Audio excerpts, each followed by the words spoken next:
പിണറായി ചിരിക്കുന്നു. ബുദ്ധൻ്റെ ചിരിയാണോ കംസൻ്റെ ചിരിയാണോ എന്നറിയില്ല.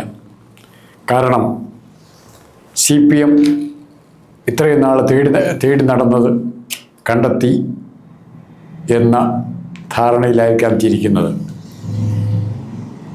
കഴിഞ്ഞ 10 വർഷമായി CPM ഭരിച്ചിരുന്നതുകൊണ്ട് ഒരു രാഷ്ട്രീയ രക്തസാക്ഷിയെ പോലീസ് പിടിപ്പിയോ ലോക്കപ്പ് മണ്ഡലത്തിലോ അവർക്ക് കണ്ടെത്താൻ കഴിഞ്ഞില്ല. CPM കണ്ടെത്താൻ കഴിഞ്ഞില്ല. അപ്പോൾ സ്വാഭാവികമായ ഒരു രക്തസാക്ഷിത്വം കിട്ടാൻ വേണ്ടി യൂണിവേഴ്സിറ്റി കോളേജിൻ്റെ വൈസ് ചാൻസലർക്കെതിരായി പിള്ളേരെ കൊണ്ട് സമരം ചെയ്യിച്ചു. ഭീകരമായ സമരങ്ങൾ ചെയ്യിച്ചു.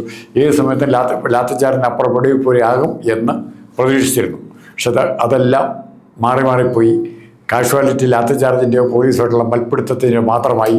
അതിൽ കൂടുതൽ പക്ഷേ പോലീസുകാർക്കും പറ്റിയിട്ടുണ്ട്. അതുകൊണ്ട് തന്നെ ആ മൽപ്പിടുത്തത്തിൻ്റെയും ശക്തിപ്രകടനത്തിൻ്റെയും അലയൊലികൾ മറഞ്ഞിരിക്കുന്ന സമയത്താണ്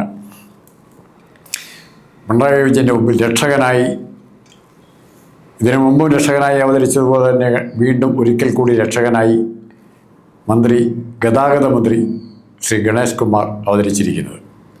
അദ്ദേഹം എന്ത് സഹായം ചെയ്യുന്നതെന്ന് ചോദിച്ചാൽ ഇതുവരെയുള്ള എല്ലാ പ്രശ്നങ്ങളുടെ ചർച്ചയും ഇപ്പോൾ ഗണേശൻ്റെ പ്രശ്നമായി.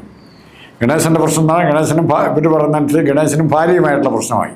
ഭാര്യ പറയുന്ന ഗണേശന് ഞാനായിട്ടുള്ള പ്രശ്നങ്ങളെല്ലാം പറഞ്ഞ് ഒത്തുതീർത്തു. അതുകൊണ്ട് ഗണേശനെ ഇപ്പോൾ വേണമെങ്കിൽ മഹാത്മാഗാന്ധിയായിട്ട് വേണം ചിത്രീകരിക്കാം, യേശുക്രിസ്തുവായിട്ട് ചിത്രീകരിക്കാം, അല്ലെങ്കിൽ ഏതെങ്കിലും വിശുദ്ധനായിട്ട്. അതുപോലെ മാന്യനായി മാറിയിരിക്കുന്നു മാനസാന്തരപ്പെട്ട ഗണേശൻ എന്നാണ് ഭാര്യ ഇപ്പോൾ പറയുന്നത്.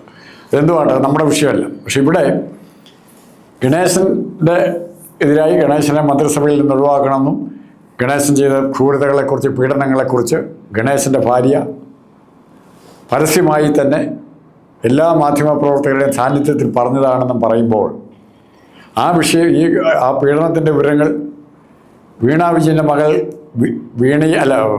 വിജയൻ്റെ മകൾ വീണയെയും പോലീസ് ഉദ്യോഗസ്ഥന്മാരെയും അറിയിച്ചിരുന്നു എന്ന് പറയുമ്പോൾ, IPS ഉദ്യോഗസ്ഥയായിരുന്ന ശ്രീലേഖയെ അറിയിച്ചിരുന്നു എന്ന് പറയുമ്പോൾ എന്താ നമ്മൾ കാണുന്നത്?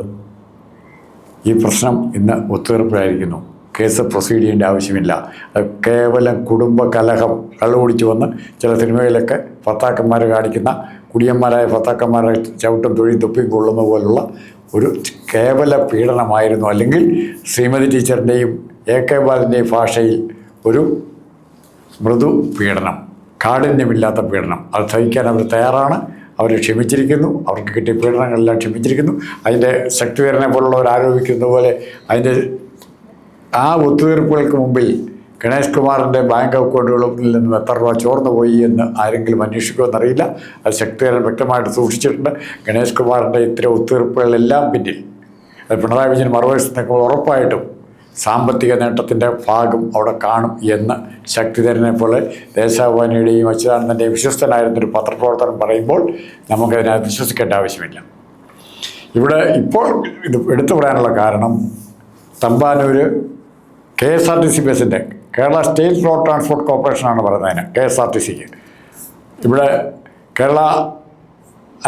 Ganesh Kumar state road transport corporation അല്ല പറയുന്നത്, കേരള സ്റ്റേറ്റ് എന്നാണ് പറയുന്നത്. ഗണേഷ് കുമാറിൻ്റെ പേര് അവിടെ ഇല്ല. ഈ ബസ്സിൽ ഗതാഗത മന്ത്രി രാജിവെക്കണം എന്നാവശ്യപ്പെട്ടുകൊണ്ട് ഗതാഗത മന്ത്രിയുടെ ലീലാവിലാസങ്ങളെ സൂചിപ്പിച്ചുകൊണ്ട് പോസ്റ്റർ ഒട്ടിച്ച കോൺഗ്രസ് പ്രവർത്തകരെ തല്ലിച്ച് ചതയ്ക്കാനാണ് ഇവിടുത്തെ പോലീസ് ശ്രമിക്കുന്നത്. അതായത് ഗണേഷ് കുമാർ എന്തെങ്കിലും തെറ്റ് ചെയ്തിട്ടുണ്ടെങ്കിൽ അതിനെപ്പറ്റി ആരും ശബ്ദിച്ചു പോകരുത്, നിശബ്ദരായിരിക്കുക. അപ്പം പിണറായി വിജയൻ പണ്ട് കോട്ടയം സമ്മേളനത്തിൽ പറഞ്ഞ പോലെ മര്യാദയ്ക്ക് ഇരിക്കണം, അല്ലെങ്കിൽ മര്യാദ പഠിപ്പിക്കും, അല്ലേ? ഗണേഷ് കുമാറിൻ്റെ ഭാഷയിലും അതില്ലേ? ആദ്യം തൊട്ടുണ്ട്. അപ്പോൾ ഭാഷ പോലും ഗണേഷ് കുമാർ പിണറായി നിന്ന് പഠിച്ചതാണോ, പിണറായി ഗണേഷ് കുമാറിൽ നിന്ന് പഠിച്ചാണോ എന്ന് ആലോചിക്കേണ്ടിയിരിക്കുന്നു. അപ്പോൾ ഗണേഷ് കുമാറിൻ്റെ ധൈര്യം എവിടെ നിന്നാണ് കിട്ടുന്നത്? ഈ പിള്ളേരെ മുഴുവൻ ഇപ്പോൾ സമരം ചെയ്യുന്നവരെ തല്ലിച്ചതയ്ക്കാൻ ആരാണ് ധൈര്യം കൊടുത്തത്? അവർ ആ പോസ്റ്റർ കീറുകളെ പോലീസിനെ വിട്ടിരിക്കുകയാണ്. KSRTC ബസ്സിലെടുത്ത എല്ലാ പോസ്റ്റർ കീറുകളെ KSRTCയുടെ ഡിപ്പോകളിലെ മതിലുകളിൽ ഒട്ടിച്ചിരിക്കുന്ന യൂണിയൻകാർ ഉൾപ്പെടെയുള്ള ഒട്ടിക്കരുത് എന്ന് ഹൈക്കോടതി ഉൾപ്പെടെ പലതും പറഞ്ഞിട്ടും സമ്മേളനങ്ങളുടെയും നേതാക്കന്മാരുടെ ഇതിനെ ഫ്ലക്സും ഒക്കെ വെക്കുന്ന പരിപാടി KSRTCയുടെ കോമ്പൗണ്ടുകൾ ഇപ്പോഴും നടക്കുന്നുണ്ട്. ഇതിൻ്റെ നേരെ ഒന്നും കൈ ചൂണ്ടാൻ ഒരു പോലീസ് ഉദ്യോഗസ്ഥനും ആണായി പിറന്ന ഒരു പോലീസ് ഉദ്യോഗസ്ഥനില്ലേ? ഗണേഷ് കുമാറിനെതിരായി ഒരു സ്റ്റേറ്റ്മെൻറ്റും പ്രസ്താവന വരികയോ അല്ലെങ്കിൽ പോസ്റ്റർ ഒട്ടിക്കുകയോ ചെയ്താൽ അത് കീറിക്കളയാൻ ആയിരക്കണക്കിന് രൂപ ശമ്പളം പറ്റുന്ന കാക്കിയിട്ട സംസ്ഥാന ഗവൺമെൻറ്റിൻ്റെ എംബ്ലവും ധരിച്ചു പോകുന്ന പോലീസ് ഉദ്യോഗസ്ഥൻ ചിലപ്പോൾ അത് IAS ഉദ്യോഗസ്ഥരോട്ട് കാണും. അത് അപ്പോൾ ഈ രീതിയിൽ എന്ത് ചെയ്യാനാണ് ഇവർ നോക്കുന്നത്? ഈ സമരത്തെ അടിച്ചമർത്താൻ, അല്ലെ എങ്ങനെയാണ് ഈ സമരത്തെ അടിച്ചമർത്താൻ? ഇങ്ങനെ ഗണേഷ് കുമാറിനെതിരായി വരുന്ന പക്ഷവും അത് യാതൊരു കാരണവശാലും അത് വലുതാകാൻ പാടില്ല. പക്ഷേ ആ കൂട്ടത്തിൽ ഇടതുപക്ഷത്തു നിന്ന് രക്തസാക്ഷിയെ കിട്ടാൻ എന്തെങ്കിലും മാർഗമുണ്ടെന്ന് അന്വേഷിക്കും. ചിലപ്പോൾ ഈ സമരം അതിനുവേണ്ടിയുള്ള KSUവിൻ്റെ അല്ലെ യൂത്ത് കോൺഗ്രസിൻ്റെ അല്ലെ കോൺഗ്രസിൻ്റെ ഏതെങ്കിലും പ്രവർത്തകനിൽ കൂടെ ഒരു മുന്നിൽ നിർത്തി മറ്റെന്തെങ്കിലും തരത്തിലുള്ള ആക്രമണം ഉണ്ടായാൽ പോരെ. അതിലൊക്കെ വിദഗ്ധന്മാരാണ് CPM-കാർ. ആരുടെ പിന്നെ വേറെ ജീപ്പെ കൊണ്ട് മാഷ സ്റ്റിക്കർ ഒട്ടിച്ച് വേറെ ജീപ്പല്ലേ ചന്ദ്രശേഖരനെ കൊല്ലാൻ പോയി?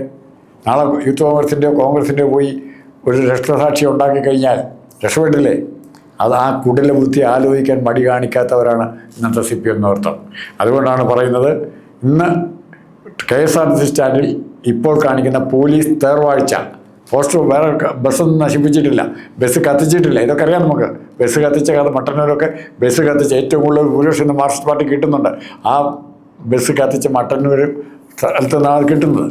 അപ്പോൾ ഇങ്ങനെയുള്ള റൗഡിസം കൊണ്ട് അല്ലെങ്കിൽ കൈക്കരുത്ത് കൊണ്ട് കേരള രാഷ്ട്രീയത്തെ കൈപ്പിടിയിൽ ഒതുക്കാമെന്നുള്ള പ്രതീക്ഷയിൽ നടക്കുന്ന ഒരുപറ്റം ഗുണ്ടകൾ തന്നെ പറയേണ്ടി വരും. അവരുടെ കൈവശത്തിലേക്ക് മാർക്സിസ്റ്റ് പാർട്ടിയുടെ നിയന്ത്രണം കടന്നുപോയോ എന്ന് ആലോചിക്കേണ്ട സമയം.